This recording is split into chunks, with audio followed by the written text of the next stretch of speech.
ওসমান হাদির শারীরিক অবস্থা অত্যন্ত সংকটাপন্ন। হাসপাতালে স্বাস্থ্যের খোঁজ নিলেন সিঙ্গাপুরের পররাষ্ট্রমন্ত্রী।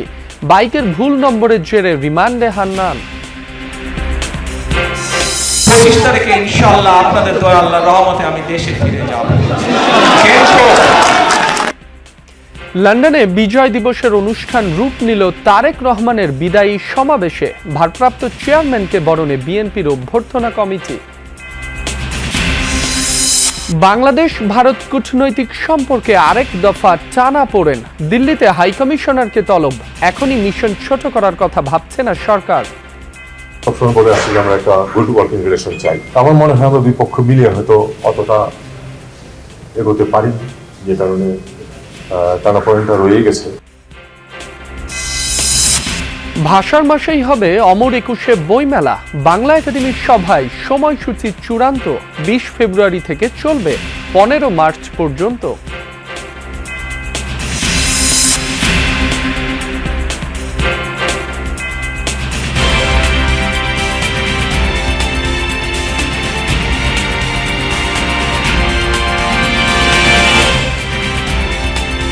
সিঙ্গাপুরের পররাষ্ট্রমন্ত্রী ডক্টর ভিভিয়ান বালাকৃষ্ণন প্রধান উপদেষ্টা ডক্টর মোহাম্মদ ইউনুসকে ফোন করে জানান, ওসমান হাদির অবস্থা অত্যন্ত সংকটাপন্ন।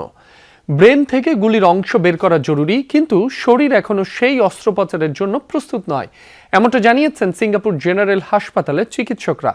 বুধবার রাত 9:40 সিঙ্গাপুরের পররাষ্ট্রমন্ত্রী ডক্টর ভিভিয়ান বালাকৃষ্ণন প্রধান উপদেষ্টা ডক্টর মোহাম্মদ ইউনুসকে ফোন করেন এবং হাদির চিকিৎসা কার্যক্রম সম্পর্কে তাকে অবহিত করেন। প্রধান উপদেষ্টা দেশবাসীকে শান্ত থাকার আহ্বান জানিয়ে হাদির জন্য দোয়া ও প্রার্থনা করার অনুরোধ করেছেন। জানা গেছে, গুলির অংশ বের করা সম্ভব না হলে স্বাস্থ্যের অবনতির শঙ্কা রয়েছে। তাকে যুক্তরাজ্য বা যুক্তরাষ্ট্রে নেয়ার কথা বলা হলেও এই মুহূর্তে সেটা খুবই ঝুঁকিপূর্ণ বলছে হাসপাতাল কর্তৃপক্ষ। জানানো হয়েছে তার ব্রেইন ছাড়া অন্য সব অঙ্গ প্রত্যঙ্গ সক্রিয়। এখন কিছু পরীক্ষা নিরীক্ষা করা হবে। তাছাড়া পরিবারের সাথে আলোচনা করে পরবর্তী সিদ্ধান্ত নেওয়া হবে। গেল 4 ডিসেম্বর পুরানা পল্টনের বিজয়নগর এলাকায় দুর্বৃত্তদের হামলার শিকার হন ধানমন্ডি 8 আসনের স্বতন্ত্র প্রার্থী ওসমান হাদি।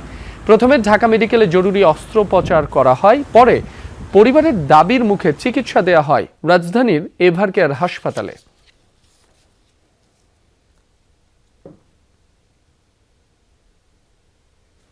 ওসমান হাদির ওপর হামলার ঘটনায় ব্যবহৃত মোটরসাইকেল, হেলমেট ও ভুয়া নম্বর প্লেট উদ্ধার করেছে সিটিটিসি। ওদিকে মোটরসাইকেলের নম্বর লেখার ভুলে আসামি হয়ে রিমান্ডে যেতে হয় আব্দুল হান্নানকে। নম্বরের শেষে 6-এর জায়গায় 5 লেখায় তদন্তে এমন গরমিল। ডিবি প্রধান জানিয়েছেন, ঘটনার সাথে জড়িত না থাকলে হান্নানের নাম বাদ দেওয়া হবে। ইনকিলাব মঞ্চের মুখপাত্র হাদির ওপর হামলার ঘটনায় ব্যবহৃত মোটরসাইকেলের মালিকের খোঁজে নেমে বেরিয়ে আসে বড় ধরনের গরমিল। হাতে আসে ঢাকা মেট্রো ল 546375 নম্বরের মোটরসাইকেলটির BRT এর রেজিস্ট্রেশন তথ্য। সেখানে মালিকের নাম আব্দুল হান্নান আছে ঠিকই, তবে ভিন্নতা ব্র্যান্ড এবং মডেলে। হামলায় ব্যবহৃত মোটরসাইকেলটি ছিল হোন্ডা হর্নেট সিরিজের। আর BRT এর রেজিস্ট্রেশন তথ্য বলছে ঢাকা মেট্রো ল 546375 নম্বরের মোটরসাইকেলটি হলো সুজুকি জিক্সার। হান্নান যে শোরুমে বাইকটি বিক্রির কথা জানিয়েছেন, ওই শোরুমের স্বত্বাধিকারী জানালেন, পুলিশকে আগেই বলেছিলেন বিষয়টি। হান্নানের পরিবারের অভিযোগ, তাদের কোনো কথাই শোনেনি আইন শৃঙ্খলা বাহিনী। হান্নান সাহেবের নামের একটি গাড়ি আমাদের শোরুমে সে বিক্রি করেছিল, কিন্তু এই মামলার সাথে জড়িত যে গাড়িটা নিয়ে, যেটা নিয়ে হান্নান সাহেব আটক ছিল, সেটা আমাদের কাছে বিক্রি করেন। এটা আমরা ক্লিয়ার করে দিয়ে আসছি। কারণ উনি যে গাড়িটা যে গাড়ি নিয়ে ঝামেলা, ওটা হচ্ছে ঢাকা মেট্রো 54 এটসেট্রা। আর আমাদের কাছে হান্নান সাহেব যে গাড়িটা বিক্রি করছিল, ওটা হলো ঢাকা মেট্রো 65। তো এই বিষয়টা আমরা মোটামুটি প্রশাসনের লোককে আশ্বস্ত করেছি। দেশে ফেরার আগে দীর্ঘ প্রায় 2 দশকের ছায়াসঙ্গী হয়ে থাকা লন্ডন বিএনপির নেতাকর্মীদের কাছ থেকে বিদায় নিয়েছেন ভারপ্রাপ্ত চেয়ারম্যান তারেক রহমান। দেশের ভাবমূর্তির কথা চিন্তা করে 25 ডিসেম্বর হিথ্রো বিমানবন্দরে নেতাকর্মীদের ভিড় না করার অনুরোধ করেন তিনি। এ সময় দীর্ঘদিন পাশে থাকায় যুক্তরাজ্যের বাংলাদেশ কমিউনিটির প্রতি কৃতজ্ঞতা জানান বিএনপির এই শীর্ষ নেতা। বিজয় দিবস উপলক্ষে যুক্তরাজ্য বিএনপির আয়োজনে লন্ডনের সিটি প্যাভিলিয়নে এই আলোচনা সভার আয়োজন হলেও তা রূপ নেয় তারেক রহমানের বিদায়ী সংবর্ধনায়। অনুষ্ঠানে তারেক রহমান কৃতজ্ঞ চিত্তে স্মরণ করেন যুক্তরাজ্য বিএনপির নেতা কর্মী বাংলাদেশ কমিউনিটির অবিরাম সমর্থনের কথা। দীর্ঘ বক্তব্যে আগামীর বাংলাদেশ কেমন হবে তার ধারণা তুলে ধরেন তিনি। 4 কোটি পরিবারের জন্য ফ্যামিলি কার্ড, সহজ শর্তে কৃষি উপকরণের জন্য ফার্মার্স কার্ড, শিক্ষা, স্বাস্থ্য, খেলাধুলা নিয়ে বিএনপির পরিকল্পনা জানান। সব জল্পনা কল্পনার অবসান ঘটিয়ে 25 ডিসেম্বর বাংলাদেশে ফেরার কথা জানান বিএনপির ভারপ্রাপ্ত চেয়ারম্যান। 2008 সালের 11 সেপ্টেম্বর চিকিৎসার জন্য সপরিবারে লন্ডনে যান তারেক রহমান।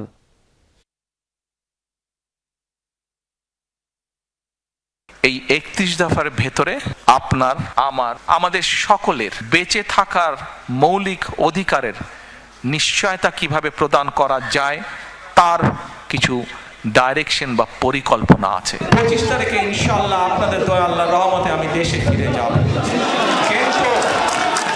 কিন্তু এখানে উপস্থিত, এই ঘরে উপস্থিত প্রত্যেকটি মানুষের কাছে আমার অনুরোধ, দয়া করে কেউ আপনারা এয়ারপোর্টে সেদিন যাবেন না। বিএনপির ভারপ্রাপ্ত চেয়ারম্যান তারেক রহমানের দেশে ফেরা ঘিরে নানান প্রস্তুতি গ্রহণ করেছে বিএনপি।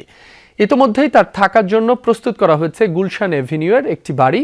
নয়াপল্টন ও গুলশানের কার্যালয়ে তারেক রহমানের বসার ব্যবস্থাও করা হচ্ছে। এদিকে বিএনপির ভারপ্রাপ্ত চেয়ারম্যানের দীর্ঘ সময় পর স্বদেশ প্রত্যাবর্তন উপলক্ষে অভ্যর্থনা কমিটি গঠন করেছে দল। এই কমিটির আহ্বায়ক বিএনপির স্থায়ী কমিটির সদস্য সালাউদ্দিন আহমদ এবং সদস্য সচিব হিসেবে দায়িত্ব পালন করবেন সিনিয়র যুগ্ম মহাসচিব রুহুল কবির রিজভী। এছাড়াও দলের 10 বিভাগীয় সাংগঠনিক সম্পাদক ও ঢাকা মহানগরের নেতারা এই কমিটিতে আছেন। তারেক রহমানকে কিভাবে স্বাগত জানানো হবে তা নিয়ে দফায় দফায় বৈঠকও করছেন তারা। জানা গেছে, বিমানবন্দর থেকে এভারকেয়ার হাসপাতাল পর্যন্ত রাস্তার 2 পাশে দাঁড়িয়ে তারেক রহমানকে সংবর্ধনা জানানোর প্রস্তুতি নিচ্ছে বিএনপি। এদিকে বিএনপি চেয়ারপারসন খালেদা জিয়া ও ভারপ্রাপ্ত চেয়ারম্যান তারেক রহমানের সার্বিক নিরাপত্তা নিশ্চিত করতে অবসরপ্রাপ্ত ব্রিগেডিয়ার জেনারেল AKM শামসুল ইসলামকে প্রধান নিরাপত্তা কর্মকর্তা হিসেবে দায়িত্ব প্রদান করা হয়েছে।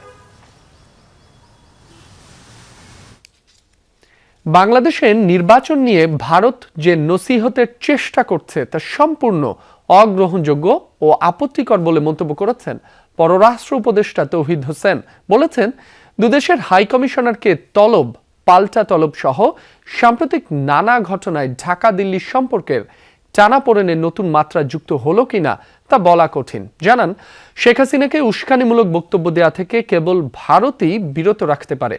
উপদেষ্টা জানান, বুধবার পর্যন্ত দেশে আসতে কোনো ট্রাভেল ডকুমেন্ট চাননি বিএনপির ভারপ্রাপ্ত চেয়ারম্যান তারেক রহমান। সাবেক সেনা কর্মকর্তা জিয়াউল আহসানের বিরুদ্ধে বিচার বহির্ভূতভাবে 5 শতাধিক ব্যক্তিকে গুম ও হত্যায় তথ্য প্রমাণ পেয়েছে ট্রাইব্যুনালের প্রসিকিউশন। এর মধ্য থেকে শতাধিক মানুষকে গুম ও হত্যার 3টি অভিযোগ আমলে নিয়েছেন ট্রাইব্যুনাল। জলদস্যু দমনের নামে কথিত বন্দুক যুদ্ধ সাজিয়ে হত্যাকাণ্ড ঘটানো হয়েছে বলেও জানায় প্রসিকিউশন। জিয়াউল আহসানের বিরুদ্ধে বিএনপি নেতা সালাউদ্দিন আহমেদ, ইলিয়াস আলী সহ 300 জনকে গুম ও হত্যার তদন্ত চলছে বলেও জানা যায়। বুধবার শতাধিক ব্যক্তিকে গুমের পর হত্যা মামলায় জিয়াউল আহসানের বিরুদ্ধে ট্রাইব্যুনালে আনুষ্ঠানিক অভিযোগ দাখিল করে প্রসিকিউশন। এর মধ্যে গাজীপুরের 3 জন এবং বরগুনার পাথরঘাটার চরদুয়ানিতে নিয়ে অন্তত 50 জনকে হত্যার 2টি অভিযোগ আনা হয়। কিভাবে গুম করে হত্যা করা হতো সেই নৃশংস বর্ণনাও ট্রাইব্যুনালে তুলে ধরেন চিফ প্রসিকিউটর। বিদেশে জনশক্তি রপ্তানির ক্ষেত্রে দালাল ও প্রতারণামুক্ত ব্যবস্থা নিশ্চিত করতে হবে বলে জানিয়েছেন প্রধান উপদেষ্টা ডক্টর মোহাম্মদ ইউনুস। রাজধানীর ওসমানী স্মৃতি মিলনায়তনে আন্তর্জাতিক অভিবাসী ও জাতীয় প্রবাসী দিবসের অনুষ্ঠানে তিনি কথা বলেন। এ কারণে বিশ্বের অনেক দেশ বাংলাদেশ থেকে শ্রমশক্তি নিয়ে বন্ধ রেখেছে বলেও জানান প্রধান উপদেষ্টা। দেশের অর্থনীতিতে প্রবাসীদের গুরুত্ব তুলে ধরে বলেন, বিদেশে জনশক্তি রফতানিতে বড় বাধা দালালদের দৌরাত্ম্য। এ বিষয়ে সরকারের অসহায়ত্বের কথা তুলে ধরেন তিনি। বাংলাদেশকে তারুণ্যের খনি উল্লেখ করে প্রধান উপদেষ্টা বলেন, তারুণ্যের এই শক্তিকে যথাযথ ব্যবহার করতে হবে। এজন্য দক্ষতা বৃদ্ধির ওপর জোর দেন তিনি। দেশের অর্থনীতিতে অবদান রাখা কয়েকজন প্রবাসী ও আর্থিক প্রতিষ্ঠানকে পুরস্কৃত করেন প্রধান উপদেষ্টা। এই বিদেশ যাওয়াটা দালাল আর প্রতারণার সঙ্গে সাংঘাতিক রকমভাবে যুক্ত। কে কার থেকে কি কারণে টাকা নিচ্ছে বোঝা মুশকিল। সরকার অনেক দূরে এটার থেকে, ভেতরে ঢোকার ক্ষমতা সরকারের নাই, এখনো হয়নি, আশা করি একদিন হবে। নির্বাচনের আগে প্রার্থীদের অস্ত্র দেওয়ার বিষয়ে ইসির সাথে স্বরাষ্ট্র মন্ত্রণালয়ের কোনো আলোচনা হয়নি। তবে প্রার্থীদের কাছে বৈধ অস্ত্র রাখার সাথে আচরণবিধির বিরোধ নেই। বুধবার ব্রিফিংয়ে এমনটা জানিয়েছেন ইসি সচিব আখতার আহমেদ। সচিব জানান, এবার ত্রয়োদশ জাতীয় সংসদ নির্বাচনে ইইউ প্রায় 200 জন পর্যবেক্ষক পাঠাতে যাচ্ছে। এদিকে ভোটের আগে বৈধ অস্ত্র জমা দেওয়ার বিষয়ে দৃষ্টি আকর্ষণ করা হলে ইসি সচিব বলেন, সময়ের সাথে অস্ত্র জমা নেওয়ার বিষয়টি প্রাসঙ্গিক মনে হলে ব্যবস্থা নেওয়া হবে। এদিকে পরে বিকেলে সিইসির সাথে সাক্ষাৎ করতে যায় বৈষম্য বিরোধী ছাত্র আন্দোলন প্ল্যাটফর্মের নেতৃবৃন্দ। বিগত 3টি প্রহসনের নির্বাচনে ডামি প্রার্থীদের আসন্ন নির্বাচনে অবৈধ ঘোষণা সহ প্রয়োজনীয় ব্যবস্থা নিতে সিইসির প্রতি আহ্বান জানান তারা। নির্বাচনের সার্বিক পরিস্থিতি সুখকর নয় বলেও অভিযোগ বৈষম্য বিরোধী ছাত্র আন্দোলনের নেতৃবৃন্দের।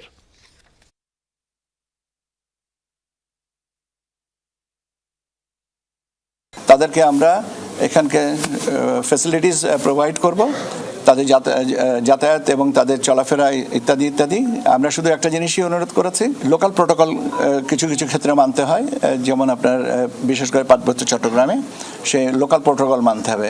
ওনাদের ইকুইপমেন্ট অ্যাক্সেসরিজ এখানে নিয়ে আসবেন, সেগুলো ফেরত নিয়ে যাবেন। দীর্ঘ 17 বছর পর বিএনপির ভারপ্রাপ্ত চেয়ারম্যান তারেক রহমানের দেশে ফেরার খবরে উচ্ছ্বসিত দলটির নেতা কর্মীরা। মহান বিজয় দিবসের দিনে এই খবরে উৎসবের আমেজ ছড়িয়ে পড়েছে দলীয় কার্যালয় থেকে শুরু করে তৃণমূল পর্যন্ত। বিজয়ের আনন্দ আর নেতার আগমনের প্রত্যাশা দুটো মিলিয়ে কুমিল্লা 10 আসনে যেন নতুন করে প্রাণচঞ্চল চলল। মহান বিজয় দিবসের র্যালি, লাল সবুজের পতাকায় ছেয়ে আছে চারপাশ। এর সাথে বিএনপির নেতাকর্মীদের মাঝে যোগ হয়েছে বড় আনন্দ। দীর্ঘ 17 বছর পর প্রিয় নেতা তারেক রহমানের দেশে ফেরার খবর। উচ্ছ্বসিত দলের তৃণমূলের নেতাকর্মীরা। আমরা সেই 25 তারিখের প্রতীক্ষায় বসে আছি। জননেতা জনাব আলহাজ মুবাশশির ভূঁইয়ার নেতৃত্বে কমপক্ষে 50,000 লোক সেদিন আমরা এয়ারপোর্টে থাকবো। তৃণমূলের বিএনপি দীর্ঘদিন থেকে আমাদের ভারপ্রাপ্ত চেয়ারম্যানের অপেক্ষায় ছিলাম। আমরা এই বিজয়ের মাসে আমরা কি আনন্দ প্রকাশ করবো বুঝতে পারবো না। কুমিল্লা 10 আসনের নাঙ্গলকোটে প্রিয় নেতাকে বরণে চলছে আলোচনা, প্রস্তুতি আর প্রত্যাশার হিসাব। নেতাকর্মীরা বলছেন, এই প্রত্যাবর্তন শুধু একজন নেতার দেশে ফেরার নয়, বরং গণতান্ত্রিক আন্দোলনের নতুন অধ্যায়ের সূচনা। সাথে বিতর্কিত ব্যক্তিকে মনোনয়ন দেয়া ও ত্যাগীকে মূল্যায়নের হিসেবও।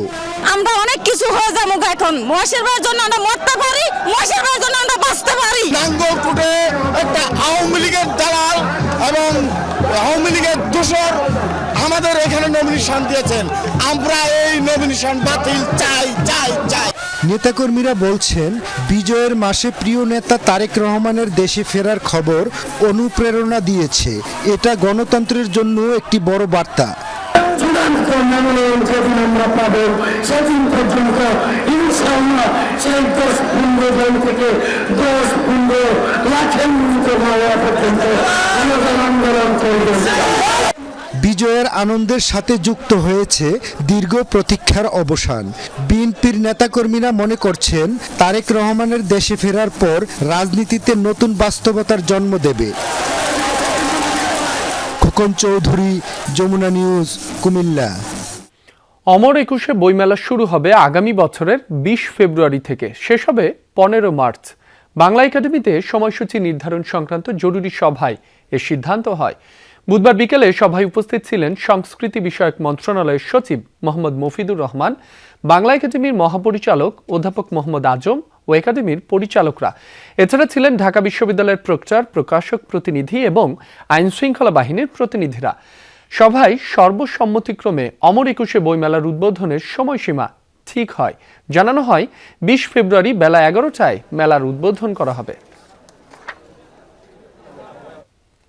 যমুনা নিউজে আরো একটা বিরতি নিচ্ছি, সঙ্গেই থাকুন।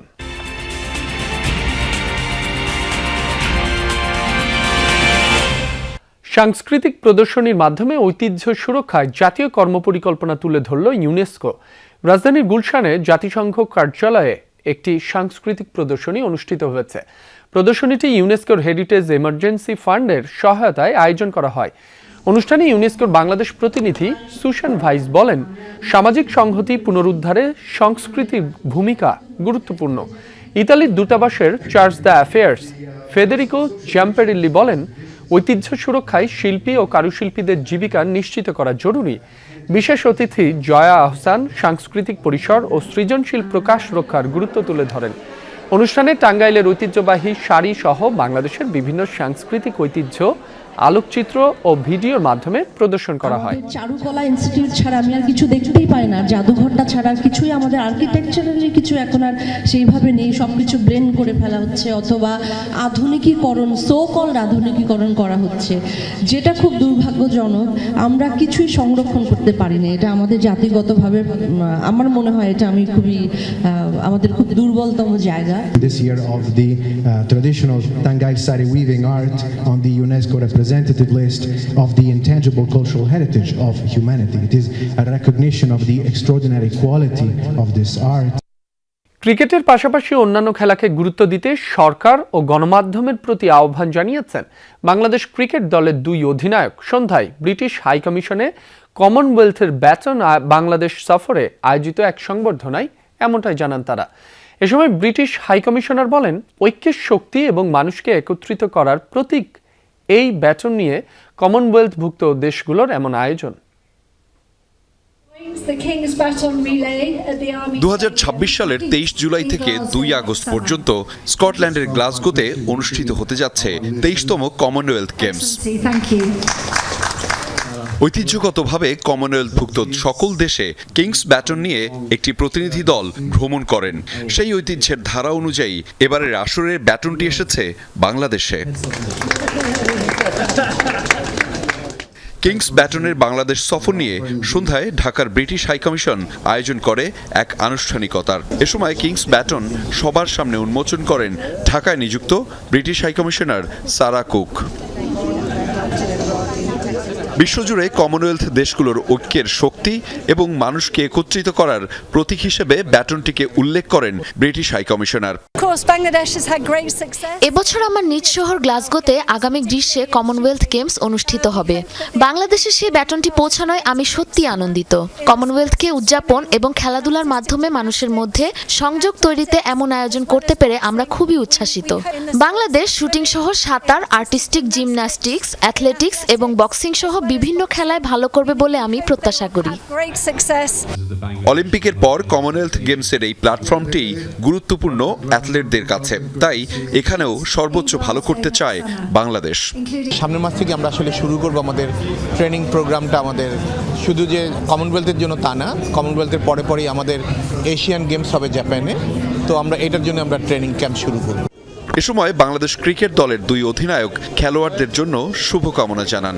এছাড়া ক্রিকেটের পাশাপাশি অন্যান্য খেলাকে গুরুত্ব দিতে সরকার ও গণমাধ্যমের প্রতি আহ্বান জানান। অবশ্যই বিশ্বাস করি যে বাংলাদেশও ভালো ভালো পদক নিয়ে আসবেন। আমি জানি এখন এটা হচ্ছে, বাট এটা আরও কত ভালোভাবে হতে পারে এটা ইম্পর্টেন্ট। আমরা যদি প্রপার প্রিপারেশন নিতে পারি তাহলে আমরা ওখানে যে আমরা ফাইট করতে পারবো। সো ওই ফাইট করার জন্য প্রিপারেশনটা খুব ইম্পর্টেন্ট।